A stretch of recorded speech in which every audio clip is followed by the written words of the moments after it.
Hello everyone, welcome to the latest update of our global outlook here at the EIU. My name is John Ferguson, Director of Country Analysis, and today I'm joined by Agathe Demarais and Alfonso Velasco. I'd like to actually update you all. Agathe is now, congratulations, our new Global Forecasting Director, and Alfonso is one of our leading analysts from the Europe team. So thank you so much for joining me today, Agathe and Alfonso.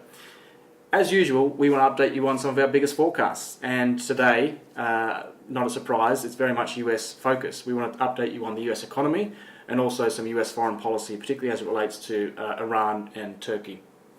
Agathe, maybe we can start with the US. Sure. We have made a small adjustment, but an important adjustment to our US economic forecast for 2019. Can you tell us a little bit more about the change and what led to that revision?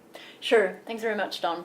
So we've long been saying that there would be a slowdown in the global economy in 2019 and 2020, and this is now very clear in the two world's biggest economies, which are the US and China. So what have we seen in the US since the start of the year? Well, we've seen three things. The first one is that private residential fixed investment is slowing from its peak of mid-2018, Right. and this is a sign that the economy is under strain. The second factor is that, and maybe more importantly, especially for financial markets, the spread between 3-month and 10-year treasuries has become negative for 5 days in late March. And this is also a sign, usually, that a recession is coming or that at least the economy is under significant strain.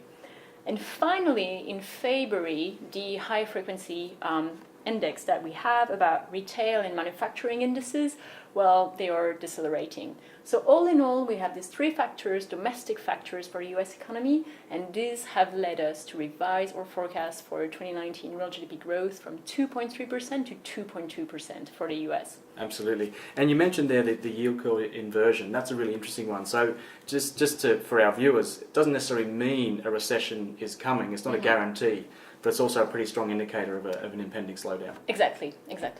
So can you tell us about other factors going into the US economy that we're thinking about and that are also having an impact on our forecast? Of course. So I've focused on the first months of the year in the factors that I've just mentioned, but there are other factors in the background.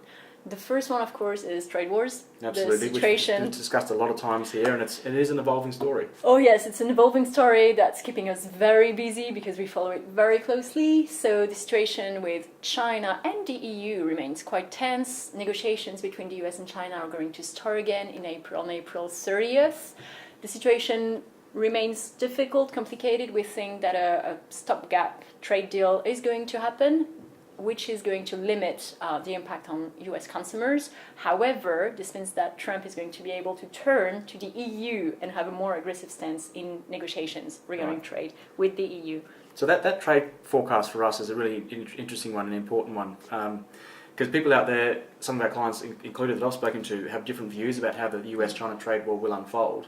But we do remain pretty sceptical of an all-encompassing trade deal. So just to be clear, we're calling it a limited or a stopgap trade deal between the world's two largest economies, but we're not expecting some fundamental, all-encompassing trade deal that solves all the problems between the world's two largest economies. So basically, even though we think a limited trade deal will come into effect, trade tensions between the US and China particularly will continue. Yeah, exactly, and it leads to a topic that's also keeping us very busy. It's the technological wars, because, well, in the discussions, the US and China are going to discuss forced technology transfers, for instance, and intellectual property, and these topics are very sensitive and controversial. Absolutely. So we say a limited trade deal, but all-encompassing, certainly not. Absolutely. And just to go back to your question originally, there are two other things that are weighing on US growth. It's the shutdown that happened at the federal level earlier this year. It will have a lingering effect on the US economy. And finally, policy uncertainty, which is weighing on business sentiment. Absolutely. And in a way, that's one of Trump's strategies. Yes. Whether it's in foreign policy or economic policy, creating uncertainty is his way of getting towards the negotiating table. But actually, even though that may have some outcomes in terms of the China negotiations, that creates economic uncertainty. Yes, exactly. We're going to discuss this a bit later, but sanctions policy is also Excellent. contributing to uncertainty. Excellent.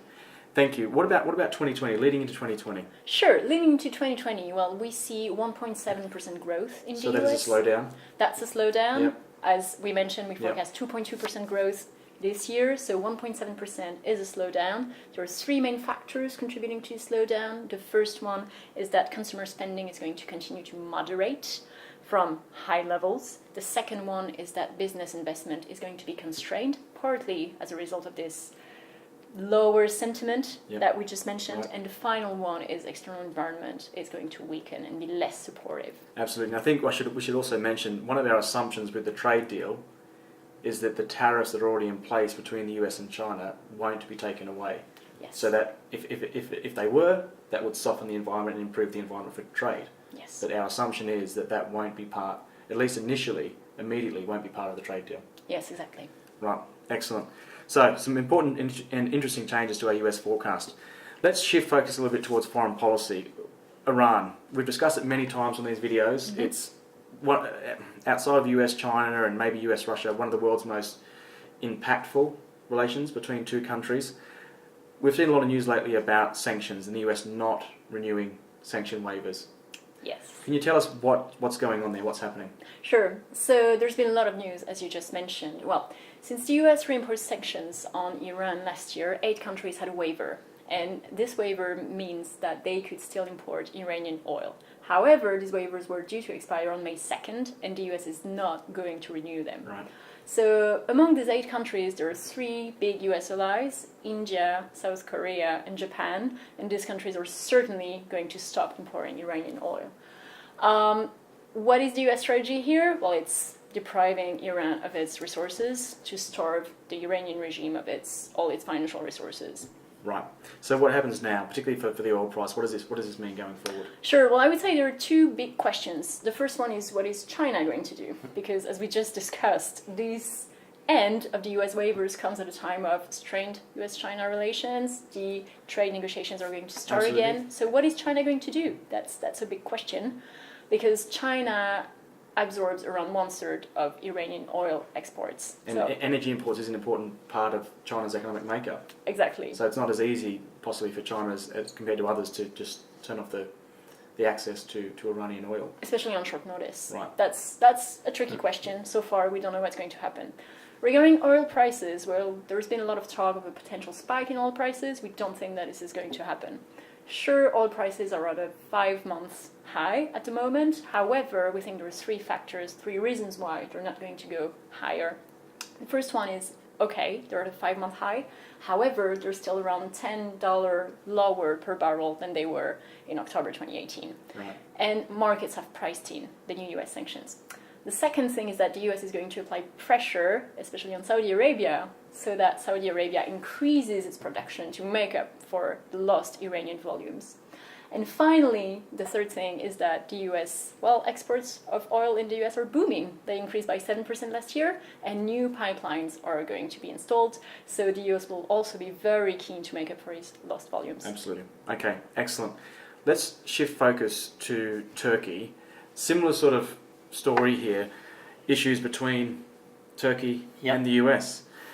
Alfonso, this has been a rocky relationship, particularly in the last 12 to 18 months, but we've seen sort of tensions flare again and increase again between Turkey and the US. What is driving this renewed tensions again? Yes, I think again is a key word there.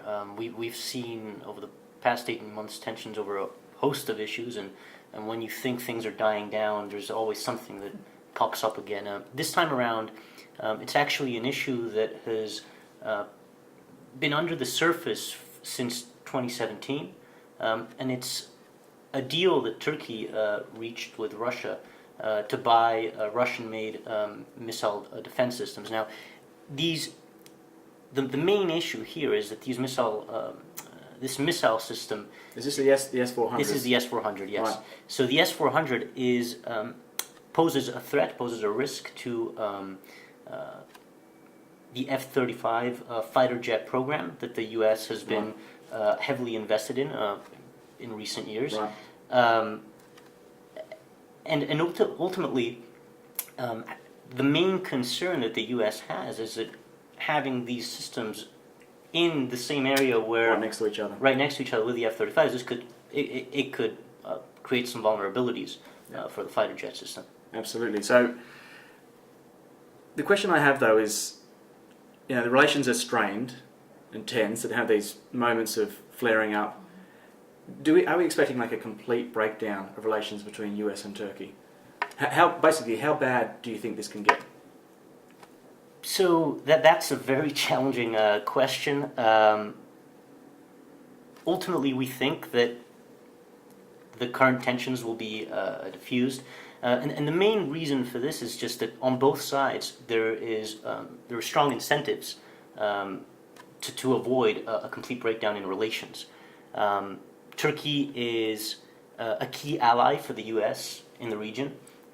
It is the second largest active military in NATO. It's one of the most powerful militaries in NATO. And also a complete breakdown in relations would implicitly just push Turkey towards Russia and China, which is something that the U.S. doesn't want. But this is what I've also found really interesting. There have been some commentators, mainly from the U.S., who have called for an end of the US-Turkey alliance, but I find that really interesting because of exactly what you just said about that would potentially push Turkey much closer to Russia internationally.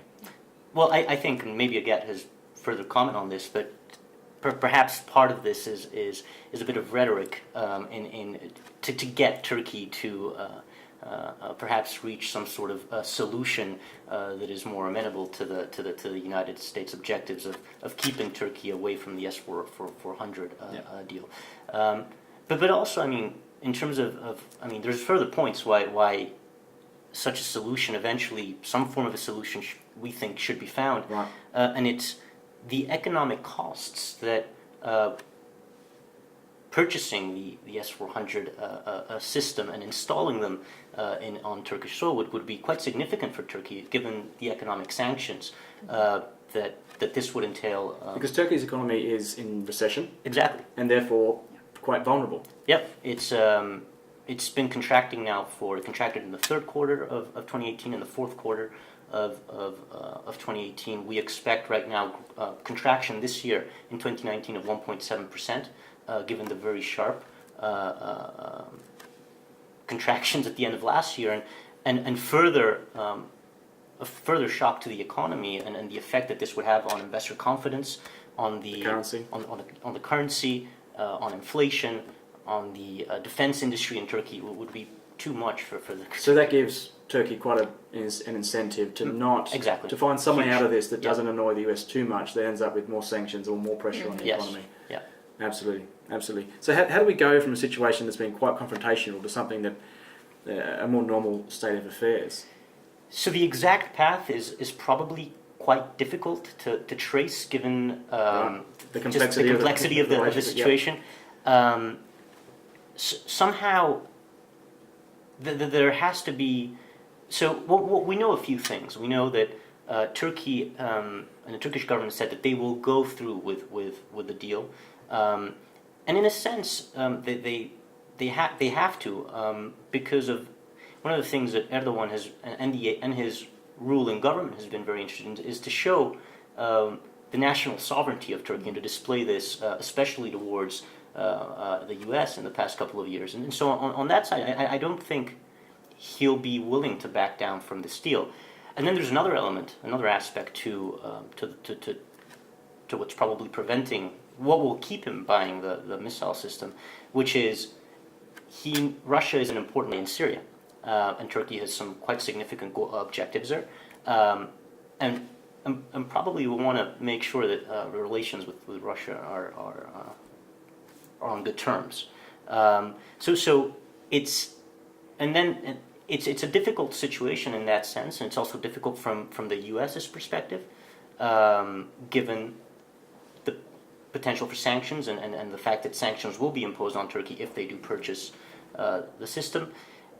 There has to be a way whereby they reach a mutual agreement. Turkey does not want the sanctions being imposed. Turkey wants to be part of the F-35 program. It would probably be excluded from this program, and it's a program in which Turkey has invested heavily, and the Turkish industry has invested heavily in, and losing access to the 100 F-35 planes that it's purchased would quite seriously compromise its defense systems, its air force, in the near term because there's no clear substitute. Not in the short term. Not in the short term, right. Absolutely. There's a Turkish fifth-generation fighter jet that's maybe 5 years down in the pipeline. Substituting with Russia fighter jets, it's not really an option in the near term. So Turkey is a very fine line to walk to navigate between these two powers in the world. Yeah, there's just big incentives to reach an agreement of some form. So if that's our assumption, therefore our economic forecasts, for example, for the lira, we're not forecasting another great deterioration in the currency, for example, based on our analysis of the tensions with the US. Well, it's important to note that the lira, after appreciating quite substantially in the final months of last year, it's been depreciating again in 2019, in part because of these tensions. So right now, the Turkish lira is trading at about 5.85 to the US dollar. Will it depreciate much further from here? We don't think so. We don't think there will be another currency crash as we saw last August. Right. We certainly do think that over the next couple of months, as negotiations take place, there will be further lira volatility, and this will delay the recovery that we were initially expecting to happen faster, and we now expect will be delayed somewhat. Absolutely. Okay, excellent.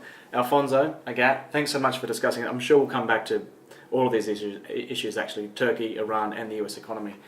But that's it for this month, and that's our latest update. But let me, as usual, draw your attention. If you want more details, more information, more analysis from our great team here at the EIU, we have various Twitter feeds, both of our staff and our regional teams. But also head to eiu.com. Our clients, you can obviously find a lot of your subscription material and other matters there. But we also have, for non-clients, a number of free pieces and free reports like white papers that you can also get access to. So thanks so much for listening, and we'll be back next month with another update of our global outlook.